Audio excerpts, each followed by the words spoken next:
উচ্ছেদৰ তীব্ৰ বিৰোধিতা কৰিছে সাধাৰণ জনতাই।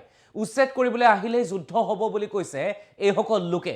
এনেদৰে উচ্ছেদৰ বিৰোধিতা কৰি দেখিবলৈ পোৱা গৈছে আৰু তেওঁলোকে কৈছে যে গাত শেষ বিন্দু তেজ থকালৈ মাটি এৰি নিদিওঁ। ইফালে উপায়ুক্তক কেন্দ্ৰ কৰিও তেওঁলোকে মন্তব্য কৰিছে। এই সকল লোকে প্ৰতিবাদৰ সময়ত মন্তব্য কৰি কয় যে উপায়ুক্তৰ মাটি নহয়, উপায়ুক্ত আমাৰ একো নহয়, এয়া আমাৰ পিতৃ মাতৃৰ মাটি, গতিকে উপায়ুক্তক আমি বা ডিচিক আমি কিয় মাটি এৰি দিম? আমাৰ দেহত শেষ বিন্দু তেজ থকালে আমি ইয়াৰ প্ৰতিবাদ কৰিম, আমাক কোনেও উচ্ছেদ কৰিব নোৱাৰে, আমি এই ঠাইৰ স্থানীয় বাসিন্দা বুলি মন্তব্য কৰিছে এই সকল লোকে। ধুবুৰীত দেখিবলৈ পোৱা গৈছে প্ৰশাসনৰ উচ্ছেদ অভিযান আৰু প্ৰশাসনৰ উচ্ছেদ অভিযানৰ সময়তে একাংশ লোক ওলাই আহিছে, তীব্ৰ প্ৰতিবাদ গঢ়ি তুলিছে। সবিস্তাৰে লৈ আহিছোঁ আমাৰ ৰাজ্যৰ ধুবুৰীত চলি থকা প্ৰতিবাদ আৰু ধুবুৰীত চলি থকা উচ্ছেদ সন্দৰ্ভৰ বাতৰি।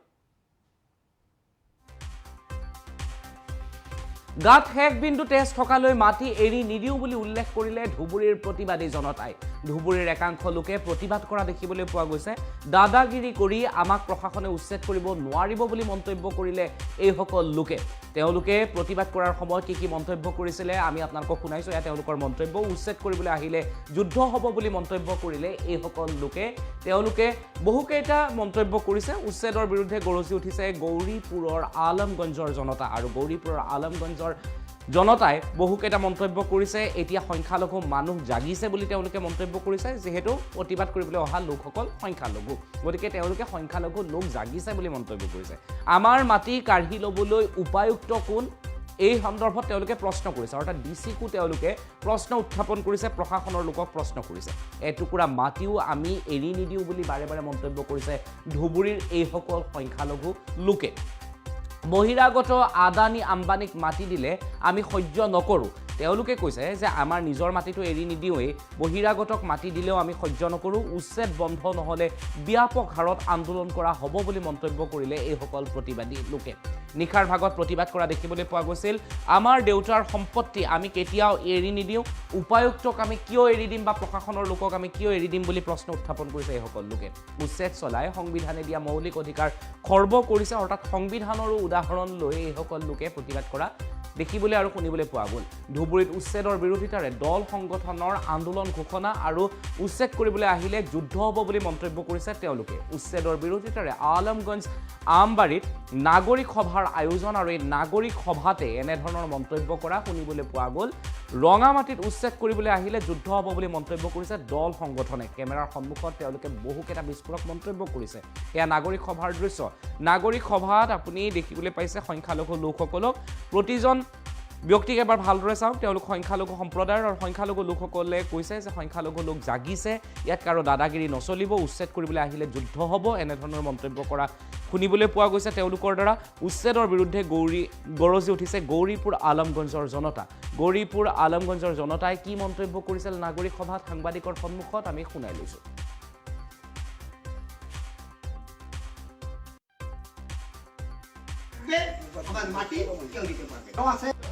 উদ্দেশ্য তো আপোনালোকে গমেই পাইছে যে আপোনালোকে জানে যে আমাৰ এই আলমগঞ্জ পঞ্চায়তৰ কেইটামান খণ্ডৰ পৰা চৰকাৰে বা ডিচি বা মুখ্যমন্ত্ৰীৰ যিটো ইভেকশ্যন বা উচ্ছেদৰ যিটো মত বিনিময় অনুষ্ঠান অনুষ্ঠিত কৰিছিল, তাৰ পৰা আমি গম পাইছোঁ যে এই মানুহখিনিক ইয়াৰ পৰা উচ্ছেদ কৰি ভাৰতৰ সংবিধানে দিয়া মৌলিক অধিকাৰক খৰ্ব কৰিবলৈ আগবাঢ়িছে। গতিকে এই মৌলিক অধিকাৰক যাতে খৰ্ব কৰিব নোৱাৰে আৰু ইয়াৰ পৰা 1 ইঞ্চি মাটিও যাতে ল'ব নোৱাৰে, এওঁলোকে তেজ দিবলৈ প্ৰস্তুত আছে, 1 ইঞ্চি মাটিও দিবলৈ প্ৰস্তুত নাই।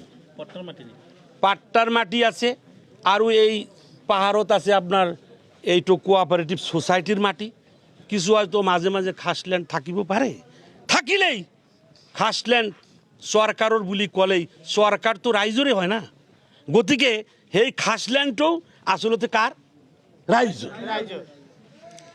গতিকে এই মানুহখিনিক আমি ক'ব বিচাৰিছোঁ আপোনালোকৰ এই মাধ্যমৰ জৰিয়তে যে উপায়ুক্ত মহোদয়েই হওক, চাৰ্কেল অফিচাৰেই হওক, অসম চৰকাৰেই হওক, উচ্ছেদৰ যিটো বিধি বহিৰ্ভূত উচ্ছেদ ইয়াতে যে চলাবলৈ আগবাঢ়িছে এইটো নহয়। অসমৰ বিভিন্ন ঠাইত বিধি বহিৰ্ভূত উচ্ছেদ চলাই আহিছে আৰু মানুহক আজি উদ্বাস্তু গৃহাৰা হৈ তেওঁলোকৰ শিক্ষাৰ পৰা বঞ্চিত হৈছে, তেওঁলোকৰ খাদ্য বস্ত্ৰৰ পৰাও ইভেন বঞ্চিত হৈছে, স্বাস্থ্যৰ ক্ষেত্ৰতো এওঁলোকে চিকিৎসাৰ পৰাও বঞ্চিত হৈ আছে। গতিকে এনে ক্ষেত্ৰত আজিৰ এই কাৰ্যসূচীৰ দ্বাৰা আমি চৰকাৰক দাবী জনাইছোঁ, ধুবুৰী জিলা উপায়ুক্ত মহোদয়ক দাবী জনাইছোঁ যে ইয়াতে যাতে উচ্ছেদ কৰিবলৈ আগবাঢ়ি নাহে। ধৰ্মীয় সংখ্যালঘু অসমৰ মাননীয় মুখ্যমন্ত্ৰী ইতিপূৰ্বে ষ্টেটমেণ্ট দিছে যে বিশেষ সম্প্ৰদায়ৰ পৰা মাটি কাঢ়ি লোৱা এইটো মই আসক্ত, এডিক্টেড বুলি কৈছে। বিশেষ সম্প্ৰদায়ৰ মাটি কাঢ়ি লোৱা ক্ষেত্ৰত আসক্ত আছে কোনে? অসমৰ মাননীয় মুখ্যমন্ত্ৰী। তেনেহ'লে আসক্ত যে হৈছে, এতিয়া এই আসক্তৰ পৰা, এডিকশ্যনৰ পৰা মুখ্যমন্ত্ৰীৰ চিকিৎসাৰ প্ৰয়োজন আছে। মিয়া পৰিষদে কি প্ৰতিক্ৰিয়া হ'ব? মিয়া পৰিষদেতো আগৰ পৰাই আমি এই ক্ষেত্ৰততো আমি আজি যিটো মই ৰাইজৰ হৈ আহিছোঁ, তো ৰাইজৰ এই বিপদৰ সময়ত আমি যিকোনো পদ্ধতিৰে আমি এই মানে উচ্ছেদক কেনেকৈ বন্ধ কৰিব পাৰি, আইনীয় প্ৰক্ৰিয়া হওক আৰু গণ আন্দোলনৰ জৰিয়তেই হওক, সেইটোৰ ক্ষেত্ৰত আমি ইয়াতে অসমীয়া পৰিষদে অংশীদাৰ হিচাপে ইয়াত আগবাঢ়ি আহিছোঁ আৰু সংবিধানৰ গণ্ডিত থাকি গণতান্ত্ৰিক পদ্ধতিৰে আমি এই আন্দোলন থিয় কৰাবই লাগিব, যাতে আগন্তুক দিনত উচ্ছেদ কৰিব কোনো পদ্ধেই নোৱাৰে। গতিকে আজি মই এই আপোনালোকৰ মাধ্যমৰ জৰিয়তে এটা শ্লোগান দিছোঁ কি, যে উচ্ছেদ বন্ধ কৰিবই লাগিব, উচ্ছেদ বন্ধ কৰিবই লাগিব। আমাৰ সাংবিধানিক মৌলিক অধিকাৰৰ পৰা খৰ্ব কৰিবলৈ দিয়া নহ'ব, খৰ্ব কৰিবলৈ দিয়া নহ'ব, মৌলিক অধিকাৰ খৰ্ব কৰিবলৈ দিয়া নহ'ব।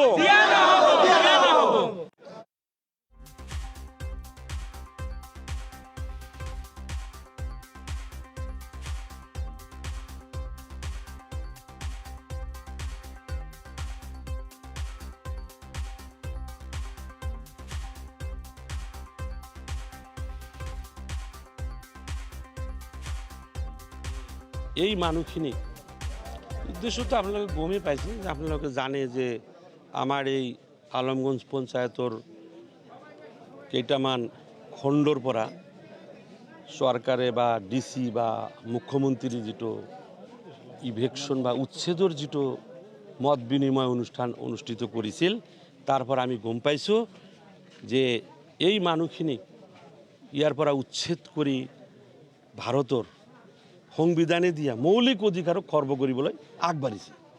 গতিকে এই মৌলিক অধিকাৰৰ পৰা, মৌলিক অধিকাৰক যাতে খৰ্ব কৰিব নোৱাৰে আৰু ইয়াৰ পৰা 1 ইঞ্চি মাটিও যাতে ল'ব নোৱাৰে, এওঁলোকে তেজ দিবলৈ প্ৰস্তুত আছে, 1 ইঞ্চি মাটিও দিবলৈ প্ৰস্তুত নাই। পাট্টাৰ মাটি আছে আৰু এই পাহাৰত আছে আপোনাৰ এইটো কোঅপাৰেটিভ ছ'চাইটিৰ মাটি, কিছু হয়তো মাজে মাজে খাছলেণ্ড থাকিব পাৰে, থাকিলেই খাছলেণ্ড চৰকাৰৰ বুলি ক'লেই চৰকাৰটো ৰাইজৰে হয় না। গতিকে সেই খাছলেণ্ডটো আচলতে কাৰ? ৰাইজৰ।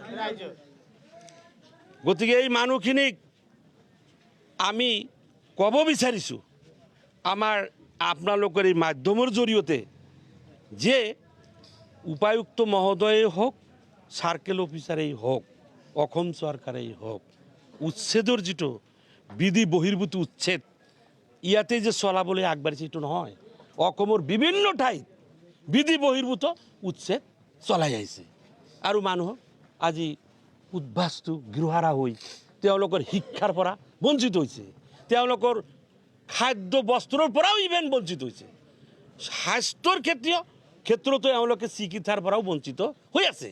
গতিকে এনে ক্ষেত্ৰত আজিৰ এই কাৰ্যসূচীৰ দ্বাৰা আমি চৰকাৰক দাবী জনাইছোঁ, ধুবুৰী জিলা উপায়ুক্ত মহোদয়ক দাবী জনাইছোঁ যে ইয়াতে যাতে উচ্ছেদ কৰিবলৈ আগবাঢ়ি নাহে। ধৰ্মীয় সংখ্যালঘু অসমৰ মাননীয় মুখ্যমন্ত্ৰী ইতিপূৰ্বে ষ্টেটমেণ্ট দিছে যে বিশেষ সম্প্ৰদায়ৰ পৰা মাটি কাঢ়ি লোৱা এইটো মই আসক্ত এডিক্টেড বুলি কৈছে বিশেষ সম্প্ৰদায়ৰ মাটি কাঢ়ি লোৱা ক্ষেত্ৰত আসক্ত আছে কোনে অসমৰ মাননীয় মুখ্যমন্ত্ৰী তেনেহ'লে আসক্ত যে হৈছে এতিয়া এই আসক্তৰ পৰা এডিকশ্যনৰ পৰা মুখ্যমন্ত্ৰীৰ চিকিৎসাৰ প্ৰয়োজন আছে মিয়া পৰিষদে কি প্ৰতিক্ৰিয়া হ'ব মিয়া পৰিষদেতো আগৰ পৰাই আমি এই ক্ষেত্ৰততো আমি আজি যিটো মই ৰাইজৰ হৈ আহিছোঁ তো ৰাইজৰ এই বিপদৰ সময়ত আমি যিকোনো পদ্ধতিৰে আমি এই মানে উচ্ছেদক কেনেকৈ বন্ধ কৰিব পাৰি আইনীয় প্ৰক্ৰিয়া হওক আৰু গণ আন্দোলনৰ জৰিয়তেই হওক সেইটোৰ ক্ষেত্ৰত আমি ইয়াতে অসমীয়া পৰিষদে অংশীদাৰ হিচাপে ইয়াত আগবাঢ়ি আহিছোঁ আৰু সংবিধানৰ গণ্ডিত থাকি গণতান্ত্ৰিক পদ্ধতিৰে আমি এই আন্দোলন থিয় কৰাবই লাগিব যাতে আগন্তুক দিনত উচ্ছেদ কৰিব কোনো পদ্ধেই নোৱাৰে গতিকে আজি মই এই আপোনালোকৰ মাধ্যমৰ জৰিয়তে এটা প্ৰথম কথা হৈছে যে ইয়াৰ ৰাইজে আজি ইয়াত ৰাইজ মেল পাতিছে ইতিমধ্যে পট্টা থকা মানুহ পৰিয়াল কাছলিনত থকা মানুহ চবে আজি ইয়াত মিটিঙত আহিছে তেওঁলোকৰ এটাই দাবী যে আমি মৰিলে মৰি থাকিম জীয়াই থাকিলে জীয়াই থাকিম কিন্তু আমাৰ গাত এক বিন্দু তেজ থকালৈকে আমাৰ দেউতাকৰ পিতাকৰ সম্পত্তি আমি জন্ম লৈছোঁ এই মাটিতে আমাৰ জন্ম ঠাই হয় গতিকে APDCL হওক আদানী হওক আম্বানী হওক এওঁলোকক এটুকুৰা মাটি নিদিব বুলি আজি ৰাইজে প্ৰস্তাৱ গ্ৰহণ কৰিছে আমি ধুবুৰী জিলা কৃষক সংগ্ৰাম সমিতিৰ আমিও দাবী কৰিছোঁ যে এনেকৈ দাদাগিৰি কৰি জিলা উপায়ুক্ত যধে মধে মানুহক বুৰ্বক বনাই মানুহক উচ্ছেদৰ ধুমকি দি আছে গতিকে ইয়াৰ ৰাইজে সিদ্ধান্ত লৈছে যে এটুকুৰা পট্টা মাটি তেওঁলোকে নিদিব আৰু আমিও কৈছোঁ এইবাৰ ৰংগামাটি অঞ্চলত উচ্ছেদ কৰিবলৈ আহে ইয়াত যুদ্ধ হ'ব যেনেকৈ হিমন্ত কৈছে তেওঁ মাজে মাজে কয় যে হৰেগা ৰণ হ'ব আমিও কৈছোঁ এইবাৰ সংখ্যালঘু মানুহ জাগিছে যে আমি ইয়াত থাকিছোঁ ইয়াত বসবাস কৰি আছোঁ এইটো আমাৰ জন্ম জেগা আমাক মাটি আমি লেণ্ডলেছ পিপুল আমাৰ ভূমি পট্টা আছে আমাৰ মাটি কাঢ়ি ল'বলৈ DC কোন ইয়াৰ ৰাইজে সিদ্ধান্ত লৈছে যে এটুকুৰা মাটি আমি নিদিম আৰু আমাৰ মাটি বহিৰাগত আদানী আম্বানীক দিলে আমি সহ্য নকৰোঁ গতিকে আমাৰ কথা এটাই যে ইয়াত তেজৰ নদী বৈ যাব পাৰে ইয়াত মানুহ মৰিব পাৰে কিন্তু এটুকুৰা মাটি ৰংগামাটি অঞ্চলৰ পৰা পানবিল অঞ্চলৰ পৰা এটুকুৰা মাটি ডিচিক দিয়া নহ'ব DC মহোদয় ডাঙৰ সকীয়াই দিছোঁ যে কালি এজন শিক্ষিত মানুহে কৈছিলে যে আমি মোৰ মাটি মই নিদিওঁ আৰু DCয়ে কৈছিলে যে আপ বদমাশি কৰ ৰহা হে এই ক্ষমতা DC কোনে পালে DC এজন চাকৰ হয় তেওঁ ৰাইজৰ সেৱক হয় এজন জিলা উপায়ুক্ত পাব্লিক হিয়াৰিং পাতিছিলে পাব্লিকৰ মতামত তেওঁ ল'ব লাগিছিলে তেওঁ মতামত নলয় তেওঁ মানুহক ভয় দেখুৱাইছে গতিকে ৰাইজে ভয় তেওঁলোকৰ ধুমকিত ভয় নকৰে আমি ইয়াৰ পৰৱৰ্তী সময়ত আমি ৰাইজক কৈছোঁ যে আপোনালোকে সিদ্ধান্ত লৈ আপোনালোকে এখন কমিটি বনাই দিয়ক আমি কৃষক মুক্তি আপোনাৰ লগত আছোঁ আপোনাৰ নেতৃত্ব লওক আমি জানো যে কিছুমান ক্ষেত্ৰত আন্দোলন চলি থাকোঁতে কিছুমান নেতাই পাল্টি হৈ যায় তেনেকুৱা নহয় এইসকল মানুহ আজি আপোনালোকে দেখিছে তেওঁলোকৰ চকুত পানী ওলাইছে আজি বৃদ্ধা মানুহবিলাকে মিটিঙত আহিছে গতিকে যদি DC অসমৰ মুখ্যমন্ত্ৰী মহোদয়ৰ যদি মানৱীয়তা আছে গতিকে তেওঁ এই উচ্ছেদ বন্ধ কৰিব লাগিব আৰু অন্যথা আমি ইয়াৰ পৰা ব্যাপক গণ আন্দোলন কৰিম আৰু আমি জীৱন দিবলৈ বাধ্য থাকিম এটুকুৰা মাটি ইয়াৰ পৰা কাকো দিয়া নহ'ব জিলা প্ৰশাসনে যদি বল প্ৰয়োগ কৰে তেতিয়া কি প্ৰক্ৰিয়া জিলা প্ৰশাসনে বল প্ৰয়োগ কৰিলেও আমি আমাৰ গণতান্ত্ৰিকভাৱে আন্দোলন কৰিম আমি আমৰণ অনশন কৰিম আমি নাখাই আমি ইয়াত পৰি থাকিম আমাৰ দেউতাকৰ সম্পত্তি আমাৰ বাপেকৰ সম্পত্তি আমাৰ জন্ম জেগা আমাৰ নিজ সম্পত্তি আমি এটুকুৰা মাটি কাকো নিদিওঁ এই আহ্বান আৰু এই দাবী লৈ আমি ইয়াত আমৰণ অনশন বহিবলৈ বাধ্য থাকিম